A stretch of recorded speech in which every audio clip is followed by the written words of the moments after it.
let's talk some team futures. I mentioned before the break, Sammy P, that we've got 9 teams that are 2-0, 9 teams that are 0-2. And I'm surprised. I threw it out on the show yesterday. I'm surprised by this one thing that I know the market's high on Cincinnati and Baltimore until they deal with some struggles while their quarterbacks are healthy. The market's always going to be high on them. I get it with the star power that they have. Both teams are 0-2. Ravens and Bengals. Okay. Both teams are what I would say sizable favorites to make the playoffs, and I don't understand. Are they that scared of Bengals/Ravens to make the playoff money? Bengals, let's call it minus 140. Ravens, minus 150 to make the playoffs. Here's the number. So 2020, they changed the playoff format to 14 teams. All right. Last 5 years, there have been 41 teams that have started 0-2. 41 teams.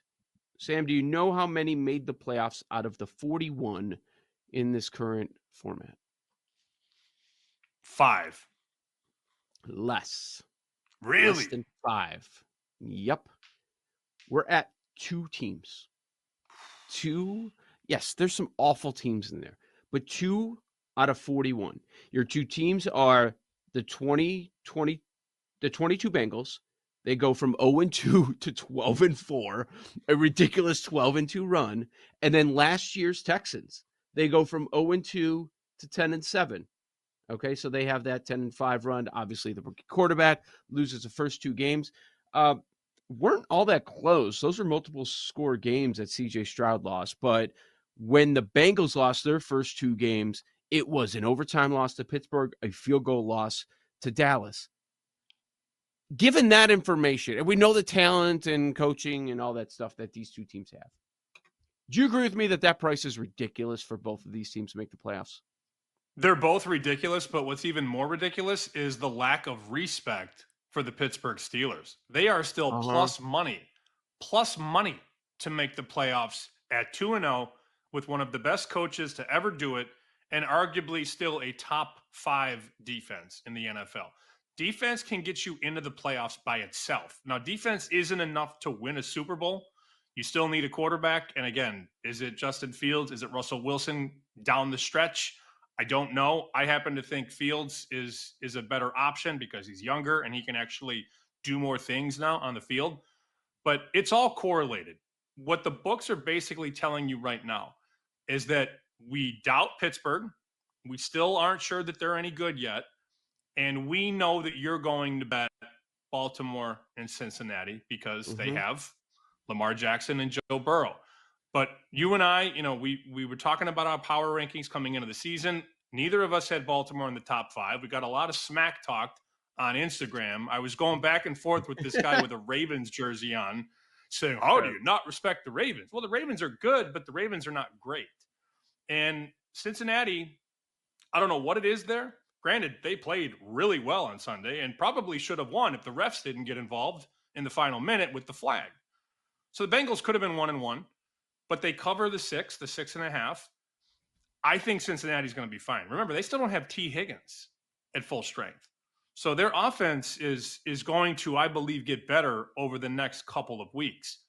Baltimore, not so sure. Offensive line is an issue. Defense got worse. And guess who else left Baltimore, Joe? The head coach of the Seattle Seahawks, who, oh, by the way, are 2-0 and atop the NFC West. There's another team, and, you were higher on Seattle. I'm higher on Arizona. Arizona to make the playoffs, plus 250. Seattle to make the playoffs. Where's that price on Seattle? Minus 150 now. So they're finally favored to make the playoffs. Makes sense. San Francisco, McCaffrey hurt, Debo hurt, offensive line not great. San Francisco minus 500 today to make. What about the playoffs. Rams? Where are the Rams at? Oh, they're dead. Forget it. Dead. Absolutely dead. Let's move on. We buried them yesterday. They're cooked. Two Rams weeks ago, minus 800 to miss. Yeah. 2 weeks ago, when we were all talking about this idea of things not going right in San Francisco, the majority, the Rams, because they're the next favorite, because they have Staffy, because they have McVay. Yeah, we Nope. see how that's turning out. Nope, Yep. not gonna work there. Okay, so that's interesting. Carolina's already 30-1 to make the playoffs.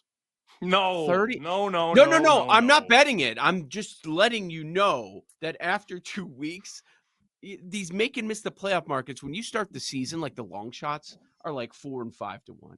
That after 2 games, it's 30-1. The Giants after 2 games is 20-1. It's amazing.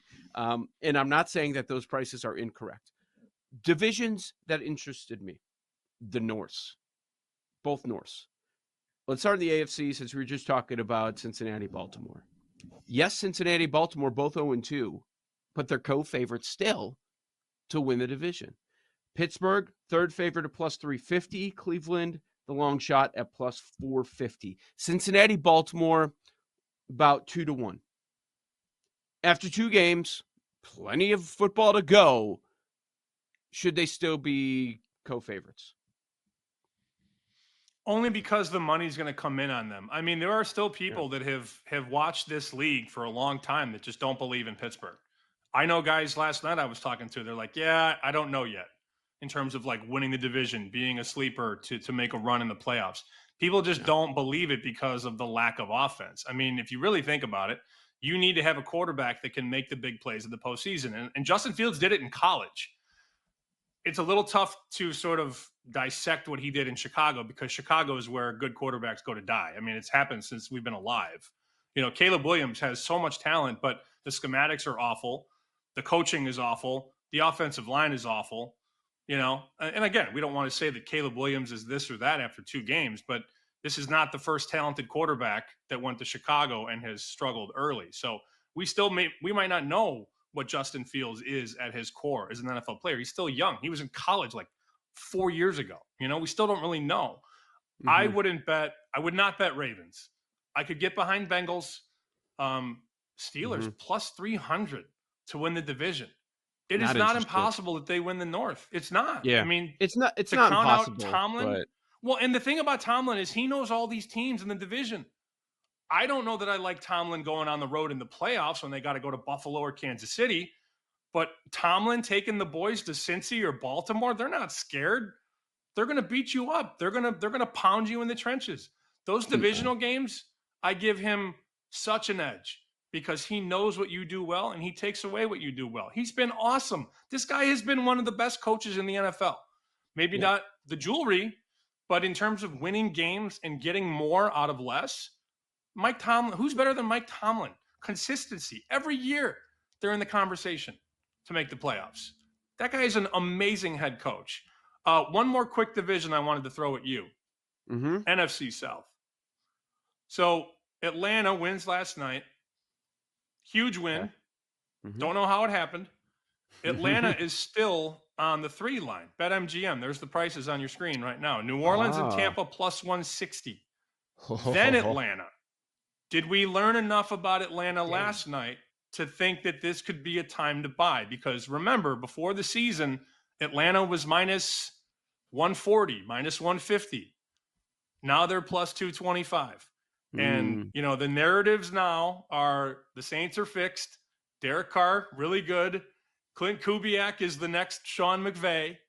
Usually that's not a time to buy in. And Tampa looked really good again against Detroit. So, you know, I think I'm more Tampa than New Orleans at this point, but it's pretty telling that even after a win on Monday Night Football by the Falcons to move to 1-1 and maybe save their season, still on line 3 in the South. Atlanta's defense is better than I thought. And I didn't want to take away too much in week 1 going against Pittsburgh because of that Steelers offense. But what if a little bit of that is, hey, maybe the Falcons defense is closer to average than we thought, right? I mean, they kept a high-powered Eagles offense to 21 points in their house. They didn't score in the first quarter. Nobody scored in that first quarter. You see the impact from Matthew Judon. Had a sack last night, couple TFLs. We're seeing it right away, making that switch over to the Atlanta side. So that's what I think is a little eye-opening. So if you're not buying into the Saints, I mean, what is this Falcons price if the Eagles are able to salt that game away like they should have been able to. Oh, probably double, at least 450, Yeah. I would say. Yeah. Yeah, With that's a good a tough guess. game coming up. Well, and Paul just brought that up in our chat. Paul Aspen, our Mhm. producer, he said, "What about waiting till after the Chiefs game this week?" Two things. Number one, Sharps already came in and blew the 4.5 off the board. That is Sunday night, Kansas City at Atlanta, 8:20 kickoff, East Coast. The look ahead was about 4.5. They opened 4.5 after Atlanta beat Philly. Mhm. 3.5, 3.5, 3.5, 3.5. BetMGM still has a 4.5, but they came in and took Atlanta. And the other point I wanted to make is there may be a bartender on the south side of Chicago that is probably going to bet Kansas City on Sunday night. Oh, I'll bet anything.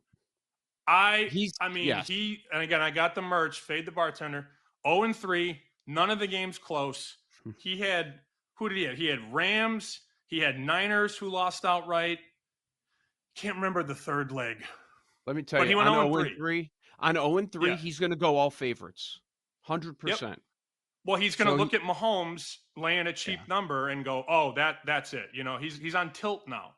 And look, we have to assess these teams the way we see them honestly. You know, I'm not a Chiefs fan, you're not a Chiefs fan. We want you to make money. If you really think about it, if you go glass half empty and not half full, the Chiefs could very easily be 0-2. He's They were gonna lucky. They were yeah. lucky that Isaiah Likely is a size 12 and not a size 11.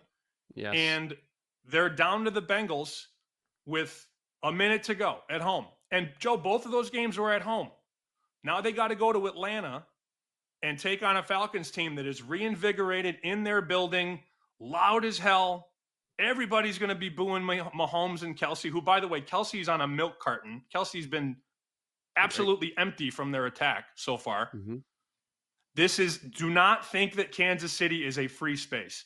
Kansas City is going to be a very popular play, money line, straight up, and in Survivor. They're going to look at the Chiefs and think, oh, it's the Chiefs against Atlanta. The only thing that makes me nervous is that it's Sunday night.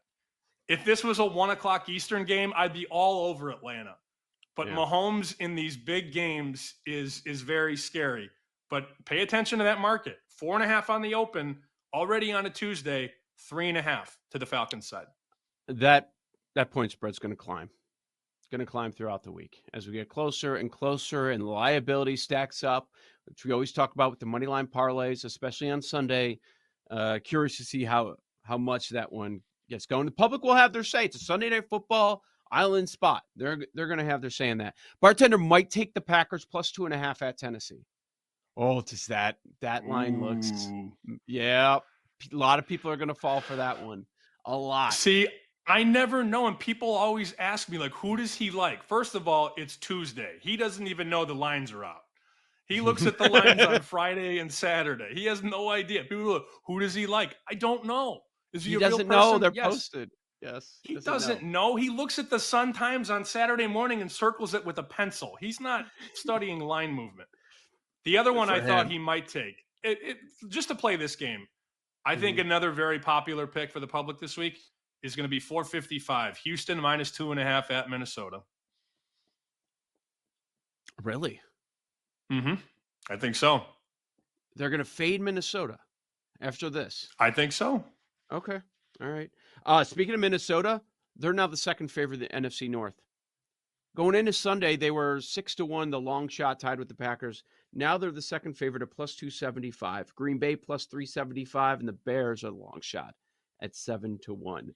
Detroit, now you're getting plus money. You didn't get plus money on them all off season. After 2 games, now you're getting plus money on them to win the North. Would you still pick the No, line? Dan Campbell.